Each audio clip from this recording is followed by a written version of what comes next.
Elle propage un son de paix dans le bois de la guerre, nominée en 2012 comme artiste de la paix par l'UNESCO et couronnée voix d'or du Grand Prix du livre audio. Sa devise, porter les douleurs des autres, à travers l'artivisme, en faisant de l'art du moins, un outil de diplomatie et de paix. Ce soir, nous avons avec nous Clara Aguila Kessou. Bonsoir. Bonsoir.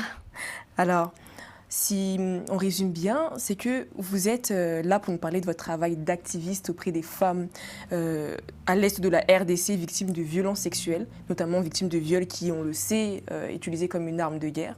C'est bien ça. Et c'est, pour bien comprendre, du moins, c'est suite à la lecture du livre « Lettre à mon bourreau » de Tatiana Mukanire-Bandalire, mais également d'une rencontre avec cette dernière que vous avez eu, du moins, ce déclic pour l'art engagé, ou devrais-je dire l'artivisme. C'est ça. L'artivisme, c'est une combinaison entre l'artiste et l'activisme. Et l'idée, c'est de faire en sorte, par l'art, de pouvoir proposer, moi, l'art, c'est l'art théâtral, de pouvoir proposer à ces femmes qui sont victimes de violences sexuelles, de pouvoir s'exprimer au travers de textes de fiction, de textes de pièces de théâtre, et de pouvoir sortir tout ce qu'elles ont en elles, de douleurs et de difficultés. Et c'est ainsi que j'ai pu rencontrer Tatiana Mukanire-Bandalire, et son livre, Au-delà de nos larmes, m'a bouleversée. Elle a accepté que je puisse en faire la lecture. Pareil pour le docteur Mukwege, dont j'ai fait la lecture dans Le pouvoir des femmes. Ce sont des personnes, des personnalités qui donnent envie de se dépasser, véritablement.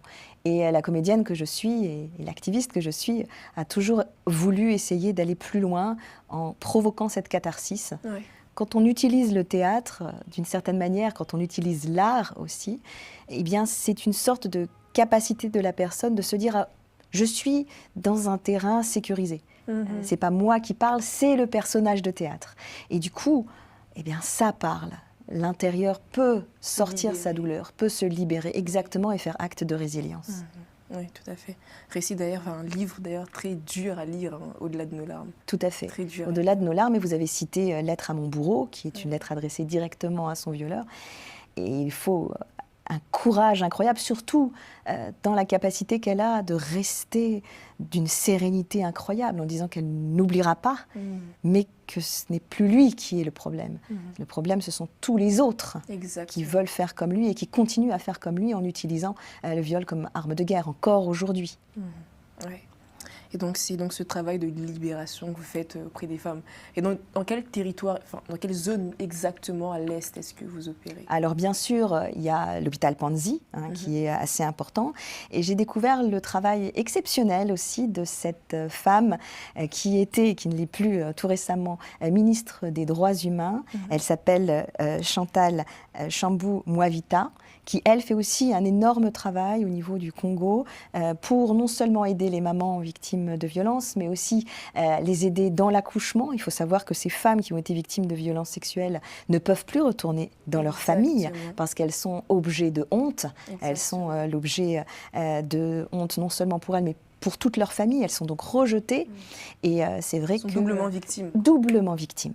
Elles sont mises au banc de la société pour avoir osé, en fait, être victimes. Et donc, il faut créer des lieux refuges. Et donc, cette ex-ministre des Droits humains a fait un travail incroyable pour les femmes qui accouchent, pour aussi leur permettre d'être autonomes financièrement, donc leur apprendre un petit peu le petit commerce pour essayer de comprendre comment être indépendante et survivre en dehors de cette famille qui les rejette.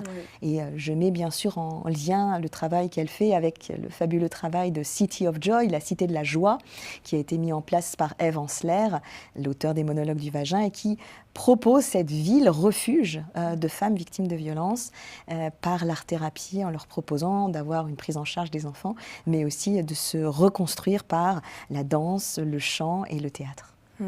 Et donc, vous dites accompagner les femmes, ces femmes victimes de viol, à retrouver, je cite, une forme de dignité et de présence à elle-même, c'est-à-dire de présence à elle-même. Alors la dignité, on l'a vu, c'est-à-dire être en capacité d'être réinsérée dans une société qui ne veut plus d'elle. Et puis, cette capacité de retour à soi, vous savez que lorsque l'on est victime d'une violence infinie, il y a quelque chose qui est de l'ordre un rejet même du cerveau. C'est-à-dire que le cerveau n'arrive pas à accepter cette position de victime, à accepter qu'on a été choisi d'une certaine manière comme étant cette personne à qui la souffrance arrive. Et donc, quand on dit retrouver une conscience d'elle-même, c'est-à-dire retrouver la capacité d'utiliser son corps, réutiliser la parole. Certaines femmes n'osaient même plus pouvoir dire un mot après ce qui s'est passé. Elles s'enterraient dans un mutisme terrible. Et s'effacer complètement. Donc déjà, la réappropriation de soi-même est quelque chose qui est extrêmement important et qui marche très bien avec l'art-thérapie. Très bien. D'accord. Et vous parlez de l'art-thérapie, vous faites bien, parce que vous êtes une fervente défenseuse de l'art-thérapie, de ce que j'ai pu comprendre. Et est-ce que vous pouvez nous expliquer un peu plus quand même le concept quand même? Avec plaisir. Alors, l'art-thérapie, c'est l'utilisation de l'art dans un but non pas de guérison totale, ce serait bien sûr dans le cadre post-traumatique comme celui dont on parle, ce serait vain de penser qu'on réussit à revenir comme on était avant. Non, la cicatrice, elle sera toujours là. Mais l'art va permettre un encadrement, va permettre un recueillement des propos, va permettre de faire sortir, on parlait de catharsis, quelque chose qui est là. Et du coup, ça va aider la personne à se reconstruire.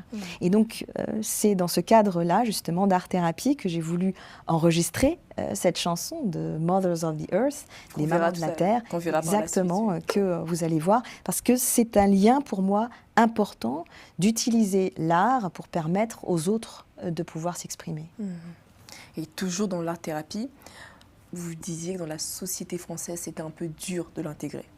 Maintenant, comment l'intégrer au sein d'une société qui, disons-le clairement, eh bien, n'a pas un fort rapport avec tout ce qui est psychologique, dans un premier temps, mais en plus au sein d'une société qui a besoin, disons, d'une aide concrète, physique. Comment est-ce que vous faites pour l'intégrer, cette art-thérapie? Alors, ce qu'il faut savoir, chaque année, j'organise la Journée mondiale de l'art. C'est le 15 avril. Je ne sais pas si vous connaissez cette date. On connaît plus le 8 mars pour les femmes. Mais le 15 avril, c'est la Journée mondiale de l'art. Et je l'organise sous l'égide de l'UNESCO et de l'Organisation mondiale de la santé, l'OMS. Aujourd'hui, il a été prouvé par l'OMS, je crois qu'il y a plus d'une centaine de rapports qui montrent les bienfaits psychologiques de l'art sur la personne.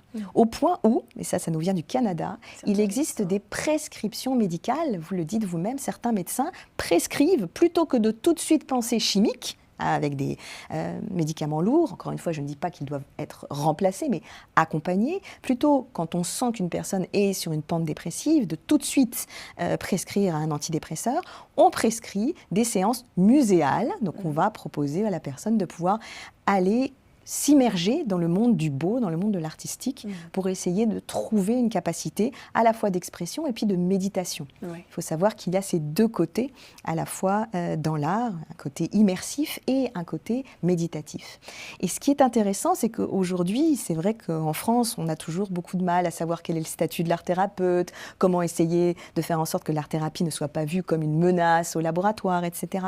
Les deux sont fondamentalement complémentaires. On le voit avec les clowns dans les hôpitaux pour les enfants. Aujourd'hui, on a de plus en plus de musiciens aussi dans les soins palliatifs qui viennent proposer aux grands malades de pouvoir, malgré la souffrance, accepter après un air. Je pense à Claire Aupert qui fait un violoncelle magnifique et qui a créé le pansement Schubert. Alors elle fait justement, elle joue cette ère de Schubert, et on va voir en fait décroître la souffrance des personnes en soins palliatifs ou même des personnes qui vont être dans des maisons d'arrêt ou des personnes qui sont censées être au banc de la société.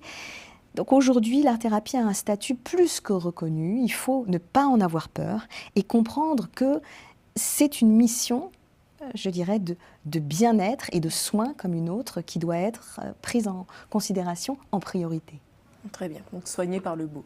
Soigner par le beau et soigner par la capacité immersive. Alors ça, c'est très intéressant parce que dans l'art-thérapie, le but n'est pas de trouver quelque chose d'artistique. Le but, c'est de guérir, d'accompagner, exactement, redonner vie. Donc on a à la fois la guérison par le beau, parce que quelquefois, on est impliqué, on est happé par cette beauté. Le livre Le Lambeau, qui avait été écrit après le Bataclan, qui est magnifique, montre comment ce survivant de ces actes terroristes a réussi à se guérir en allant dans les musées devant la beauté. Et puis, il y a aussi cette capacité immersive où tout d'un coup, quand on fait de l'art, eh bien, on est dans une sorte de flow. Le mot flow, c'est cette capacité immersive que l'on a d'oublier le temps qui passe, de s'oublier soi-même, d'oublier sa douleur et son trauma pour permettre autre chose d'advenir. Très bien, tout à fait. Eh bien, toujours dans l'art, vous avez fait un featuring avec Ana Torres, et donc d'une chanson qui s'intitule The Mothers of the Earth. En français, Les mères de la Terre. Les mères de la Terre, alors je vous propose d'écouter un morceau. Avec plaisir.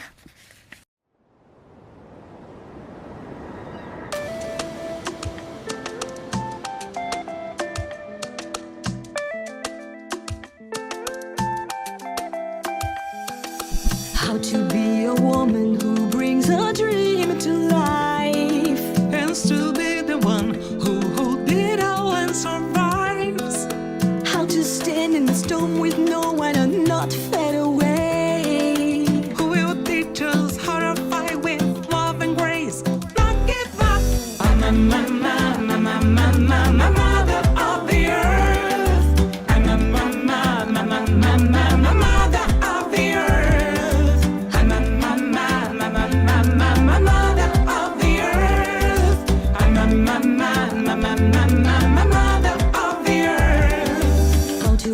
Stories that no one ever writes, and still light the way for others lost in the night. How to stand as a one when the world keeps breaking apart. Time to teach us, stand together, hold our hands, and raise our voice. I'm a mother of the earth. I'm a mother of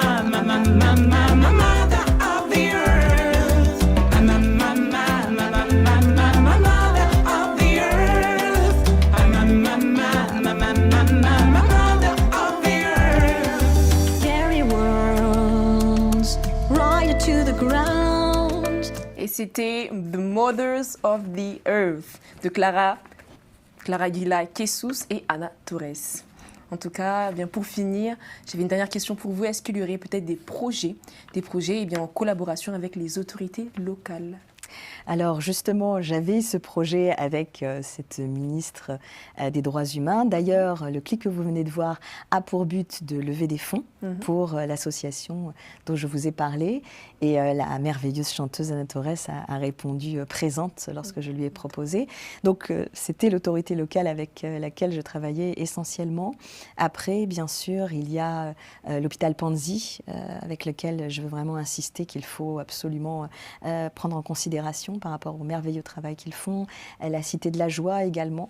Donc pour l'instant, voilà, au niveau gouvernemental, j'espère, n'est-ce pas, pouvoir avancer un peu plus. On sait combien est-ce qu'en ce moment le Congo vit de difficultés en termes de sérénité. Et c'est quelque chose, voilà, qui est aujourd'hui, ou devrait être en tout cas, une priorité au niveau de l'ordre international, venir en aide à cette population pour faire en sorte, surtout, qu'on puisse faire cesser le viol comme arme de guerre. Oui. Je m'appelle Tchambou Mavita Chantal. Je suis avocate au barreau du Nord Kivu à Goma. En tant qu'ancienne ministre des Droits humains du Congo et présidente de l'association Univers de paix et de développement, je tiens à remercier de tout cœur pour cette chanson, Mother of the Earth, les mamans de la terre, qui célèbre les mamans du monde entier. Merci beaucoup à la générosité de Clara Quesus et Ana Torres de nous permettre, avec cette musique, d'élever des fonds pour les mamans congolaises que nous soutenons déjà avec cette association. À la fois pour les aider dans le cadre des victimes de violences sexuelles, après l'accouchement ou encore pour une autonomie financière. Je souhaite que cette chanson puisse aller plus loin pour permettre de vivre dans un monde plus juste, plus respectueux et plus pacifique dans l'univers entier. Je suis de tout cœur avec vous, Madame Clara et Madame Anne. Eh bien, nous quittons sur ces mots. Nous quittons sur cette espérance de conditions meilleures pour les femmes de la République démocratique du Congo et de la femme en général. Et merci à vous, Clara. Merci pour votre présence. Je vous souhaite une bonne suite de programmes sur les antennes de Global Africa Télé Sud. Et vous pouvez nous retrouver sur YouTube, mais également sur le canal 217 pour ceux qui nous suivent sur Canal Sat Afrique.